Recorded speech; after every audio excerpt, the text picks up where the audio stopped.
اس ٹوٹکے کو استعمال کرتے ہوئے آپ صرف 7 دن میں اپنی رنگت میں نکھار لا سکتے ہیں، اپنا رنگ گورا کر سکتے ہیں، آپ اپنا چہرہ صاف کر سکتے ہیں۔ یعنی اگر آپ کے چہرے پر ایکنی پمپلز کے نشانات ہیں یا اور کسی بھی قسم کے نشانات یا کوئی داغ وغیرہ ہیں، داغ دبے ہیں، تو آپ ان سے ہمیشہ کے لیے نجات پا سکتے ہیں۔ صرف 7 دن میں آپ اپنا چہرہ صاف کر سکتے ہیں، چہرے کی رنگت میں نکھار لا سکتے ہیں، صرف اور صرف گندم کے آٹے سے۔ گندم کا آٹا جو ہے وہ خوبصورتی کے لیے بھی بہت بہترین ہے، بہت بہترین چیز ہے یہ۔ اسے اگر آپ استعمال کریں اپنا رنگت میں نکھار لانے کے لیے، چہرے کی خوبصورتی کے لیے، چہرے کو حسین اور خوبصورت بنانے کے لیے، تو یہ بہت ہی زبردست اور بہت فائدہ مند چیز ہے۔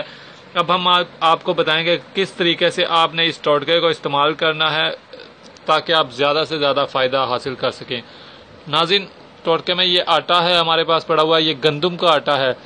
1 چمچ گندم کا آٹا لینا ہے۔ گندم کے آٹے میں 1 ہی چمچ آپ نے پانی ڈالنا ہے۔ اس کو پھر تھوڑا سا گرم، ہم نے نیم گرم، ہلکا سا گرم کر لینا ہے۔ جب یہ ہلکا سا گرم ہو، نیم گرم، تو اس میں 1 چمچ شہد ملا دینی ہے۔ پھر اسے اچھی طریقے سے اس مکسچر کو مکس کر لینا ہے۔ جب یہ پیسٹ اچھے طریقے سے مکس ہو کر یہ پیسٹ بن جائے، اس پیسٹ کو پھر ہم نے اپنے چہرے پر لگا لینا ہے۔ اچھی طرح سے چہرے پر لگا کے رکھیں اور تقریباً 15 منٹ لگا رہنے دیں۔ اس کے بعد ہم نیم گرم پانی سے اپنا چہرہ دھو لیں۔ آپ سکن وائٹننگ کے لیے بہت بہترین ہے۔ اس کو آپ 7 دن لگاتار استعمال کریں، آپ کی رنگت میں واضح فرق آپ کو دکھائی دے گا۔ آپ کا رنگ بہت زبردست حد تک گورا ہو جائے گا۔ آپ اپنا رنگت دیکھ کر خود حیران رہ جائیں گے